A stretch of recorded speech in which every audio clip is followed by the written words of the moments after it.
Welcome back in, everybody. Very excited to talk to our next guest. This man is main eventing in the Heat's house coming up on Saturday at the Kaseya Center. He is trying to reclaim the featherweight champion, maybe the best to ever do it in this weight class. Alexander Volkanovski taking on Diego Lopes. Volk, thank you so much for the time, man. Really appreciate you. No worries at all. Thanks for having me. It's exciting to have you down here. How have you liked your first days here in the city?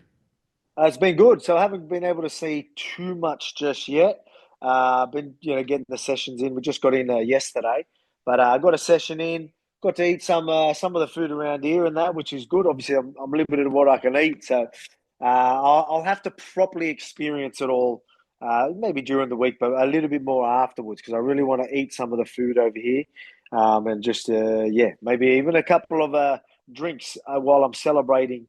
The victory. So I'll properly enjoy it afterwards. You're still shark Strictly dive? business. Strictly business till then. I understand. You got to keep the task at hand. You're still shark diving though. I see this on your Instagram. Like that's still a thing, man. I thought like you would have given that up by now. You're still going after those monsters.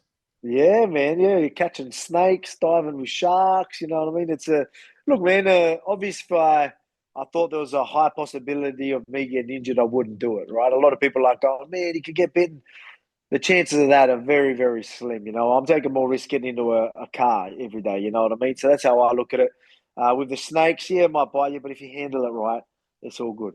But but Volk, is there a limit that you would go to? Like, is there like, are you going in? Would you ever go in a cage or tiger shark feeding or things like that? Are you going in like kind of the Australian landscape of the water there? Everybody's afraid you're going to die when you just go around the corner down here in America. They think that you guys have monsters over there. Man, nah, it's not too bad. Look, we do get, I don't help with the snakes that I keep putting on my Instagram. Everyone thinks, you're walking into things that'll kill you everywhere as soon as you step on the ground in Australia. It ain't that, but then we've got a lot of venomous sort of things. But but yes, it's not too bad. They'll stay away most of the time. After victory, do you plan on an Everglades tour? Get out here, see if you can wrestle some alligators down here in Florida. I mean, I might go and check it out even during the week, man. Maybe maybe over the weekend we might go suss it out. Maybe. Yeah, would love to see the place. Like I said, I will experience a bit of Miami while I'm here. But yeah, I'd love to see that. That's one thing that I won't mess around with. Though I won't mess around with. I don't know what the alligators are like over here, but crocodiles back home. That's one thing that I won't ever take any risks with. I'll dive with sharks and stuff like this. You won't see me taking. Look, I've been in a cage with a crocodile around. I've done that, but I'll make sure that there's a cage because crocodiles, they'll just snatch you up. They don't care. You could raise them as a little baby. That thing is going to eat you 90 or 100% of the time if it has a chance. I was watching that kind of what's farm life now. You bought a farm. Is that peaceful for you? What has this experience been like for you? Very peaceful. It's incredible. It's awesome. To be able to go train, then go home, and obviously relax. If it's hard for me to do. I wouldn't say hard, but I mean, like it's not like you could just take the kids outside and just go to the parks. And you can, but I mean, it's hard for me to commit to all my energy and time to them. You're going to get a lot of people that are going to want to take some of the time, ask for things and all that, and I'm okay with. But it can get difficult sometimes. So I usually don't get out too much. But to be on the farm, to go there, obviously they're very peaceful. I can take the kids on the quad bike, kick a soccer ball with them, catch snakes with them. They're even handling the snakes with us as well. Just things like that. To properly enjoy my free time. You know what I mean? I'll still get out and about. That's the thing. When I know I'm out and about, all right, now I know and I can give my time to everybody. But it's good to know that I can fully invest my time to my family outside of the gym sometimes. So this opportunity against Diego, there was probably a time, like you said, that you thought you were going to take on Ilia, but once you kind of flipped the switch and you knew that it was going to be a new challenge, how exciting is that in comparison to rematches? You're so familiar with rematches, when you get somebody new to take on, like what kind of invigoration does that have for you training? Just getting a new challenge to uncrack. Yeah, man, it was at the start. Look, a few months ago, or even more, maybe like 5, 6 months ago. if I would have been a lot more bummed if it wasn't Ilya, but it got to a point where I like, I don't want to wait around anymore. If he wants to wait around, I don't know what he's doing. I'll do an interim then. Like it got to a point where I just need to fight now. I've had a big, long enough break. I'm ready to get back in there. So that was easy for me to transition into the new opponent for it being Diego, because originally I wanted that rematch. I wanted that win back. But then it got to a point where anyone. And then I got the next best thing, right? Like Ilya doing his thing where he wants to move up. Full credit to him, and good on him for fully committing to that. I've got the next best thing where I fight for a belt, the vacant belt, against another young, hungry, new generational type fighter. So I got the next best thing, if anything, and it come to a time where I was like, I would have taken an interim against anybody. You know what I mean? Now at least it's even better. You know what I mean? Like it's for a vacant and against the right guy in Lopes, because there's a lot of hype around him. He's done some solid work, and he's that new generation dangerous fighter that a lot of people think I'm going to struggle against until I show them otherwise. You've done and you've done that so well a lot defending the belt up top. What is the thing that I think? What's the thing you think people miss the most as far as like predicting or thinking how the fight's gonna go? Like all the noise that you do here, because obviously you have a lot more experience than him. You've been in there with higher caliber guys, so I guess out of all the chatter that's there, what's the thing that you think is the most inaccurate when it comes to people predicting this fight? Um, yeah, I mean, like people, but the thing is, I know it's accurate. People can say, I believe that's inaccurate. Like, I know it's inaccurate. A lot of people are going to look at it. He's done. He's a lot older now. He's going to be slower. He's going to be chinny. Blah, blah, blah. They're going to say, and they have every right to think that.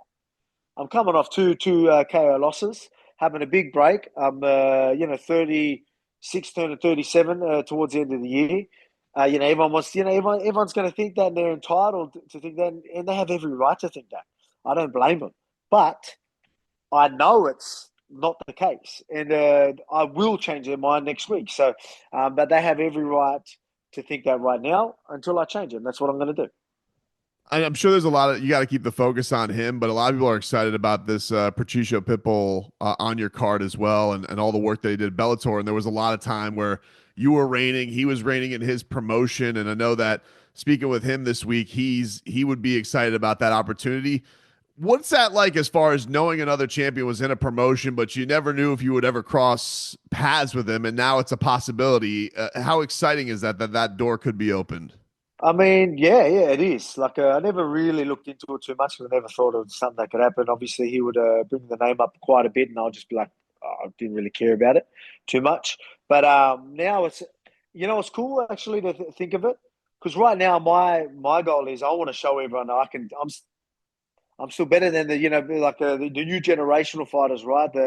Everyone's going to be like, oh yeah, it's evolving all the time. Alex is done.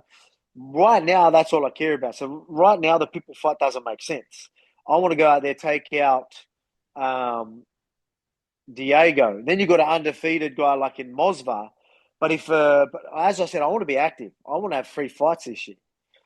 Then after that, Pitbull's a perfect fight. Like, you know what I mean? I could do that this year. Like, he doesn't even have to fight again. If he was to take out Yair in impressive fashion, his next fight probably is for the title. The fact that I'm going to be that active defending champion that I've always been, I'm going to do that again as soon as I get the belt back.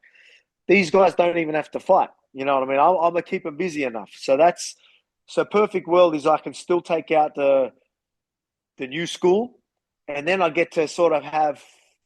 It would have been hard for me to be like, oh, I'm going to fight some older dude. You know what I mean? But it makes sense because we were around the same time. As you said, like he was a reigning champ over there. So it makes sense. There's still a storyline there. You know what I mean? So like that'll be all right. For me right now, my goal is taking out the new school. So it'd be hard for me to just take him on right now. It's like I feel like I'm not ticking that box. But if I'd go and do that, bang, that's perfect. You know what I mean? it would be hard for let's say Josh Emmett, right? That'd be harder for me. You know what I mean? But there's more of a story probably in Pitbull, and that's no knock on Josh Emmett, but I'm just saying, obviously he's older. He's one of the older fighters and whatnot. You get what I mean? You get what I'm saying? Like I'm Yeah. trying to say, what excites me? The new generation excites me, but that still does excite me, but just the timing of it. What I plan on doing, Diego, Mosvar, quick turnaround for Mosvar, and then let's do it. People, if he was to win in impressive fashion, you know what I mean. Like that's 2025 for me. Perfect world. If I could just go back to the Ilia thing just for a second, one of the things that people do love about you is that you did hold down the division and you took on Max, even though I'm sure you were sick of beating Max all the time, and everybody who earned it. Just as a guy who held the crown for so long, not getting that crack and him going away because he says he couldn't make the weight anymore. But like, what is your thought on that? That you win a championship, isn't there some semblance of a responsibility to defend?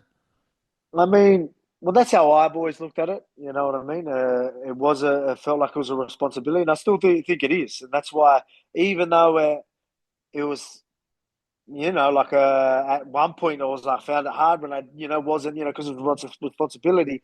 Um, it was more than that. There's a bit more of a story that I found. So a lot of people be like, oh, maybe he wouldn't want to do that because of him being in that spot, coming to losses for being so competitive. Nah, that's what it takes. I had the break. Now I'm ready to do that again. I feel like that is the responsibility of a champion. I want to be that same guy that everyone remembers. I want, people can say company man, right? Like, yeah, I'll be that company man. I'll be that the fan favorite because they love it as well. And not only that, for my legacy and for me successfully financially, all that sort of stuff, and my timing, being active is, you know what I mean, is perfect for me right now. But for him doing, look, man, I got no grudge. At least he's not trying to hang on to the belt while he does that and be difficult in that sense. So full credit to him for actually committing. Some people probably wouldn't. He's committing and taking on. If you're going to do it, he's legit committed to it. So, you can't knock him for that. But I mean, that's obviously something that I do still want. Perfect world. While he does that, I don't know when he's looking at fighting. If he was to go fight, imagine the rematch after I say my 2025 year, and say he's successful, and 2026 we have the rematch. Imagine if we're both champion and have the rematch then. Woo! I love that thing about I you, mean, it man. don't get much better than that. So you know You what I mean? Like there it is. Maybe that's what's happening. Maybe that's where it's going. Before we get you out of here, Alexander Volkanovski, he's going to be fighting at Kaseya Center coming up on Saturday. UFC 314 against Diego Lopes for the featherweight championship. Will you catch? I know your friendship with Jamal Murray, which hurt me a little bit during the finals a couple of years ago. He hit like every big shot in that series. But Yep. will you catch any Heat games? There's a couple of Heat games here while you're here. Does that interest you at all as far as the activities you may go, or too much noise Yeah, yeah, there? yeah. Yeah, no, it would. It definitely would. Like even get into a few sports. Like while we've got time, when we have time, it'll be good to do that. So, because we're fighting. Do you know? Hmm? Just want to confirm. I'm pretty sure because I originally thought I'll be fighting a lot later. Do you know what time it is exactly? I'm about to get this confirmation soon. Anyway, The fight of the game. no, my fight. No, no, no. Sorry, the fight. I think like the last two cards, you guys went pretty late. Like it went, it was still like touching like midnight, and I remember getting out of there super late. Like when Yeah, Izzy had his knockout and the it Cheeto is sugar midnight, right? fight. I thought it was after. Okay, so that's what tricked me. I thought that I wasn't fighting till like 1:30 a.m. or something, but I don't think it's that late. So Nah, it's it won't be that late. It won't be that that's late. why But I was like, I might stay awake as long as possible till like 2 a.m. or I'm gonna figure it out exactly, which I am doing anyway, just so I know I'm awake at the fight time, and then that gives me a lot of time during the night to maybe go to some basketball games and all that. So, but if it is going to be around 11:30 ish or closer to midnight, maybe that gets in the way. Maybe it's going to make it harder to get to the games. But I'm about to confirm that out today, and then yeah, I just assumed it was because it was Vegas time, so I assumed that it'd be around after 1 o'clock or something. But I'm hearing otherwise now. Volk, appreciate the time, man. We can't wait to watch a fight. Go check them out. Get your tickets now at the Kaseya Center or buy it on ESPN Plus pay per view. Thank you so much, man, for the time, Volk. This was a thrill. No worries, mate. Thank you. Appreciate it. All righty, take care.